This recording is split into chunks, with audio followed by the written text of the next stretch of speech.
Coucou, j'espère que vous allez tous bien. Bienvenue dans cette nouvelle vidéo dans laquelle nous allons faire la pratique maintenant sur le développement. On a déjà fait une vidéo précédente sur le développement, comment procéder pour réussir le développement, comment aborder la première partie du développement, comment faire une transition et passer à la deuxième partie, comment commencer la deuxième partie du développement, autant de choses que nous avons déjà vues dans la vidéo précédente. Maintenant, nous serons dans une phase pratique et donc nous sommes dans une logique d'application de la vidéo précédente. C'est pourquoi suivez bien la vidéo pour mieux comprendre les choses. Pour ceux qui sont nouveaux sur la chaîne et qui jusque-là ne sont pas encore abonnés, faites-le très vite, likez la vidéo, abonnez-vous et let's go. Donc nous nous sommes choisi un sujet de ce fait. Le sujet le voici. La violence est-elle toujours condamnable? Est-ce que la violence est toujours condamnable? Après les formulations, nous avons pu donner la reformulation suivante. La violence entendue comme l'usage brutal de la force est-elle toujours négative? Problème, peut-on faire le procès de la violence? Voilà, c'est un peu cela. Donc en axe 1, c'est-à-dire dans la thèse, il s'agira de voir ou de justifier l'idée selon laquelle la violence est une pratique condamnable. En axe 2, c'est-à-dire dans l'antithèse, l'on va justifier que la violence peut se justifier. C'est un peu cela. Donc, procédons à l'introduction avant de passer au développement proprement dit.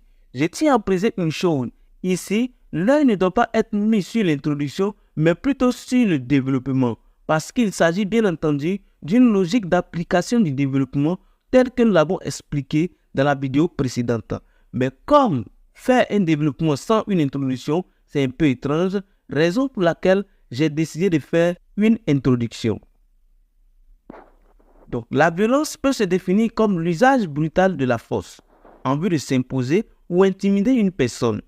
Cette définition laisse apparaître une image étrange et négative de la violence du fait qu'elle est la plupart du temps brutale. Cependant, cette même violence est utilisée par plusieurs groupes dans la société pour mener des combats nobles et légitimes. Excusez-moi, il y a ex à la fin de légitime. Cette contradiction sur l'utilité de la violence nous conduit à cette interrogation. La violence entendue comme l'usage brutal de la force est-elle toujours condamnable? Autrement dit, peut-on faire le procès de la violence? Afin de résoudre ce problème, nous analyserons les questions suivantes. En quoi la violence est-elle toujours condamnable? Toutefois, la violence n'est-elle pas dans une certaine mesure utile au sein de la société? Donc, on voit déjà les différents axes d'analyse, c'est-à-dire les différentes parties. En quoi la violence est-elle toujours condamnable? Donc, il s'agirait dans la première partie de montrer les arguments qui prouvent que la violence peut être condamnable. Mais, toutefois, la violence n'est-elle pas dans une certaine mesure utile au sein de la société? Donc, ici, on va montrer l'utilité de la violence dans la société ou voir est-ce que la violence peut se justifier. Dans la vidéo précédente, on a montré comment débuter le développement. Il fallait débuter le développement par un chapeau introductif. Le développement commence par la première partie et il ne faut pas tomber là-dessus en énonçant automatiquement l'as.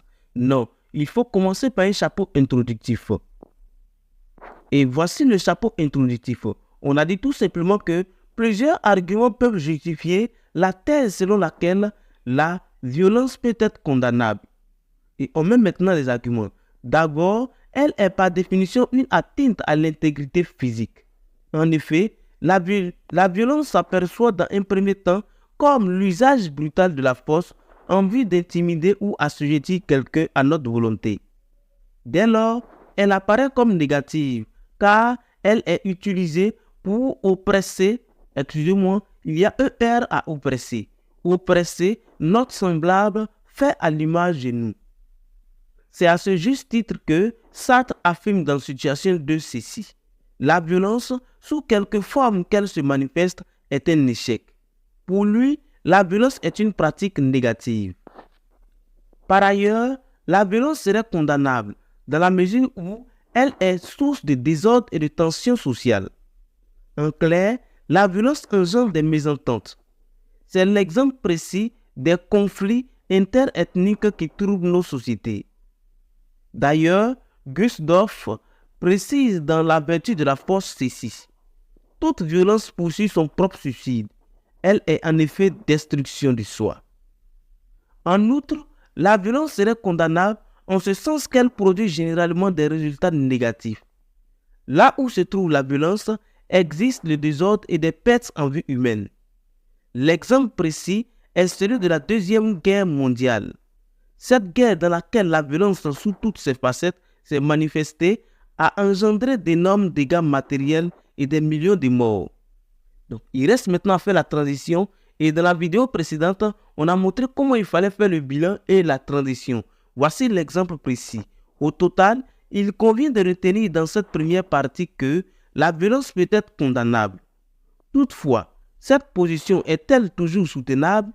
La violence n'est-elle pas utile dans la société? Donc, nous avons fait la transition et donc nous passons à la deuxième partie. Et on va aussi commencer la deuxième partie par un chapeau introductif. Donc, voici notre chapeau introductif. On dira, la thèse selon laquelle la violence est une pratique condamnable peut être discutée, car une analyse approfondie de notre sujet nous a permis de relever que la violence est d'une utilité indispensable dans la société. Elle est utilisée pour mener des combats nobles et légitimes. En clair, la violence est un instrument ou outil efficace pour accéder à la véritable liberté. Les peuples s'en servent pour revendiquer leurs droits et libertés confisqués. Les guerres, les meetings, la désobéissance civile ainsi que les guerres d'indépendance, dont celle de l'Algérie et du Vietnam, justifient ce caractère utilitaire et salutaire de la violence. La violence est également bénéfique en ce sens qu'elle est un instrument d'ordre. L'État se sert en effet de la violence pour réprimer les citoyens récalcitrants, permettant ainsi d'éveiller à l'ordre public.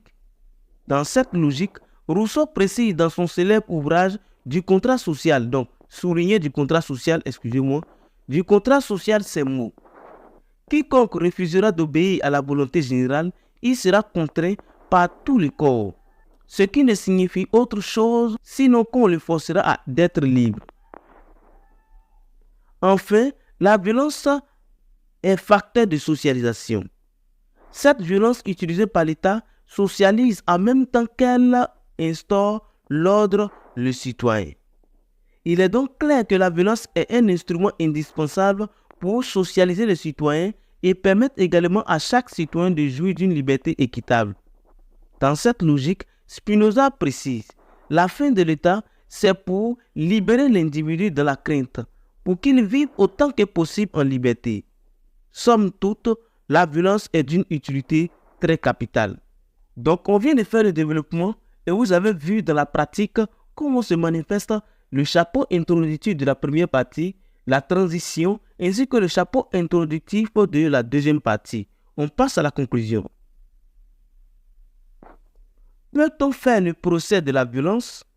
Telle est la question fondamentale qui a fait l'objet de notre investigation. Son analyse nous a révélé deux réalités. D'une part, la violence peut faire l'objet de condamnation et d'autre part, elle est utile pour mener des combats nobles. Pour notre part, la violence est une pratique toujours condamnable. Voilà, c'est un peu cela. Donc, dans la pratique, vous avez vu comment amorcer le développement, comment faire une transition et commencer la deuxième partie du développement. Je pense que la vidéo, elle vous a plu. Si tel est le cas, n'hésitez pas à mettre vos impressions dans les commentaires et on se retrouve dans une prochaine vidéo. Ciao, bye.